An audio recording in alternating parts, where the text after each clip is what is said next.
friends, welcome back. I'm Elaine and I'm living with autoimmune disease, and today we are at Keck. David's here. He's my supportive person. Medical chaperone, I think they call you now.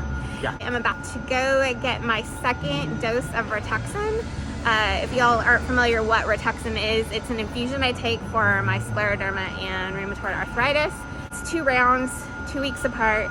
It's a pretty long infusion, but I thought I would take you all along in case you're about to start Rituxan or you have questions about Rituxan, so you know exactly what Rituxan is and what an infusion day looks like for us. But we are about to embark. It is about 9 a.m. We have an appointment at 9:30, so we're about to get in there. Here we go.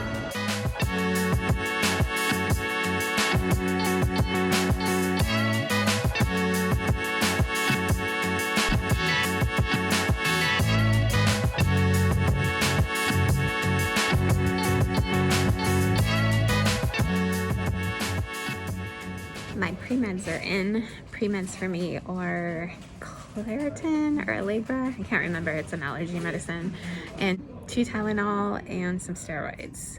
And I get those 30 minutes prior to the infusion. So right now the pre-meds are in. We're just waiting for the medicine to come out from the pharmacy. So if you're not familiar, the medicine has to come out from the pharmacy even when you're in a hospital setting. So I am admitted. The way that Keck works is you're admitted and they bring up the medication from the pharmacy. So we're just waiting for that, and IV's in.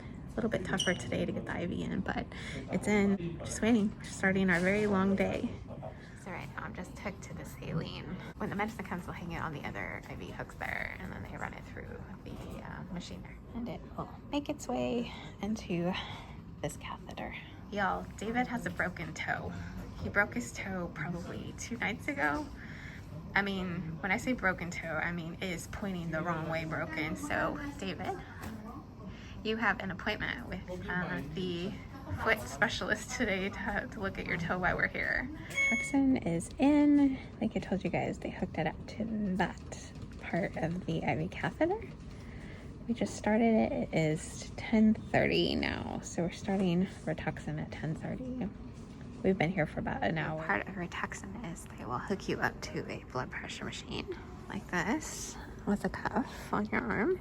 So every 30 minutes, the blood pressure machine goes off and they check your vitals to make sure that your blood pressure is not dropping, because your blood pressure can drop with Rituxan. So that happens every 30 minutes, and they usually just keep you hooked up.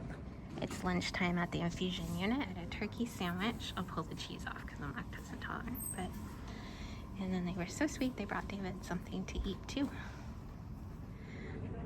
So I just had to go to the bathroom, and I realized that sometimes people have questions about what happens if you need to use the restroom while you're hooked up to an IV. I think a lot of people think that you're stationary, that you're not able to move around when you actually have an IV catheter in your arm.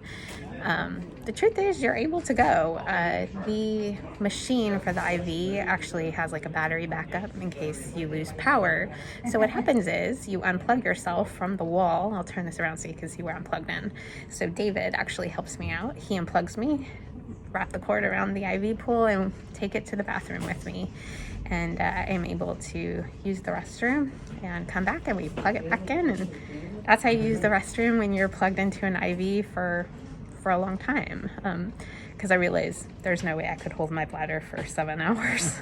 But yeah, like, you're able to go to the bathroom. It's not a big deal. And if you don't have a person here to help you, and the nurses are so great to be able to help you and unplug you, and they take the blood pressure cuff off and stuff. So you're able to use the restroom. There's the wall I'm plugged into. That's also our little snack bag. So I would suggest that you bring some snacks with you to your infusion.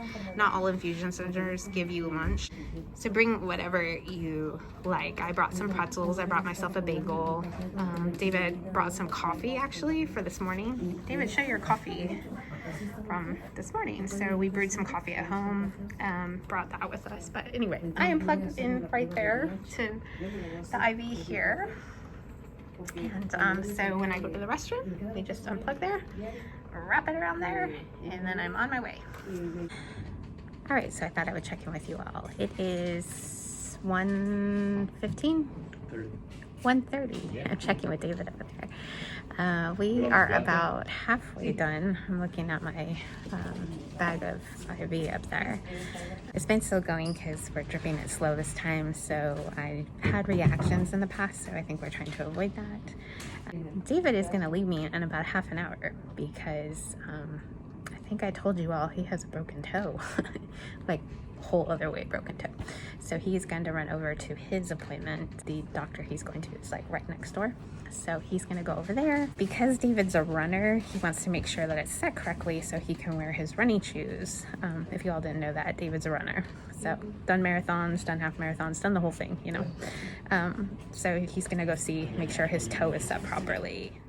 What book are you reading? Johnny Cash. What's your review thus far?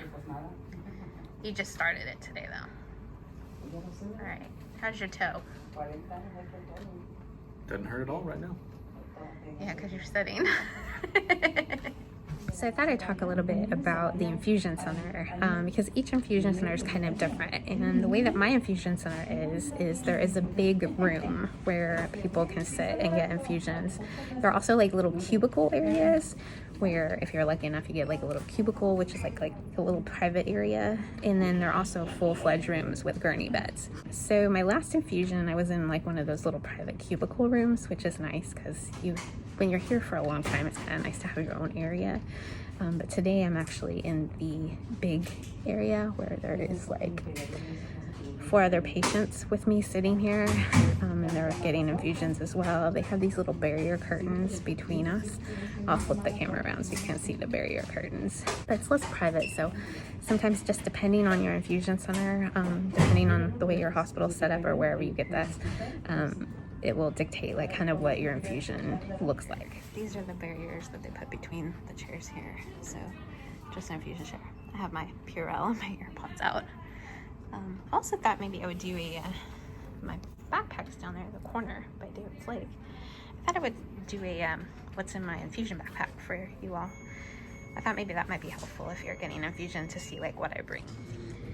It's 2:45 and I think I'm nearly done. They're flushing the last of the medication out of the bag. So they put in like a little, I think it's just like a saline like syringe, and they flush the bag out so that you get all the medicine. So I'm nearly there. Stick that little syringe, I think it has like saline in it, and they flush the rest of the medication out the bottom of the bag. So if you all can see, that's the bottom of the Rituxan.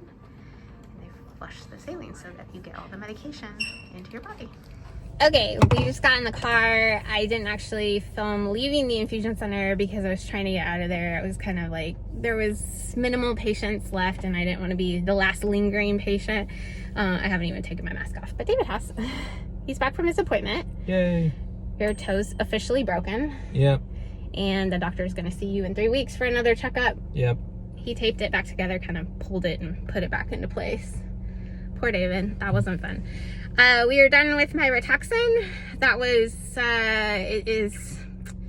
it's 4:15 now, but I was done about 3:30. I actually went over and tried to find David after my, my flushing of my medicine and getting the IV out and everything. So, about 3:30. So we started 9:30, done at 3:30. So I guess that was about 6 hours. But we are done now. We are gonna head home, and today is Triple Stars Day at Starbucks. I have enough energy to stop by Starbucks on the way home and get myself an iced Americano, which I'm excited about. So that was my Rituxan infusion.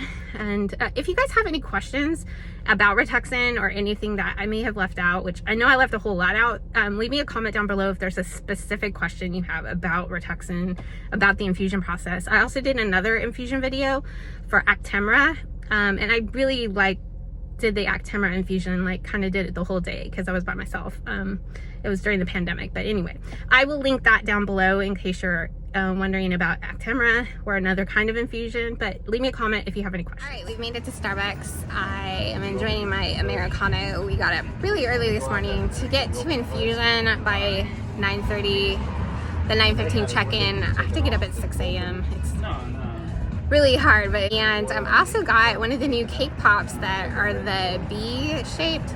I have no idea if it's good or not. It just spoke to me, and because I'm hungry, I have the prednisone munchies now, or not prednisone, it's a steroid they give you before the Rituxan. I thought it looked delicious and decided that David and I probably needed to try that. I hope this video was helpful. If you have any questions, like I said, please leave me a comment down below. If you have any specific Rituxan questions, I think you all probably want to know how I feel after the infusion. Because they give you, well, they give me a steroid as a pre-med, I'm kind of on like an upper when I come off of the infusion. So right now I'm hungry and wide awake. If you need Benadryl as a pre-med, you'll get kind of tired. I have had to use Benadryl in the past and I get really tired. Tonight I will sleep very well. I'm exhausted obviously from being up. There's a helicopter overhead. Hopefully you can hear me over the helicopter. For the next week, I will be fatigued. By fatigued, I mean my body will be fatigued. My legs will be tired. I will leave you a video down below of what my idea of autoimmune fatigue is, but I will feel medication fatigue, which is my legs feel heavy. I feel very tired for the next week or so. My stomach will be on and off. This doesn't really affect my stomach as much as other biologics. So those are the side effects. Hopefully that helps. If you like this video, give it a thumbs up. If you like coming along on my medical adventures and you find these helpful, please give it a thumbs up or let me know down in the comments down below. And I appreciate you coming along on my Rituxan day with me. And until my next adventure, go have yours. Friends, look at my cute little bumblebee. I don't know if it tastes delicious, but it's cute.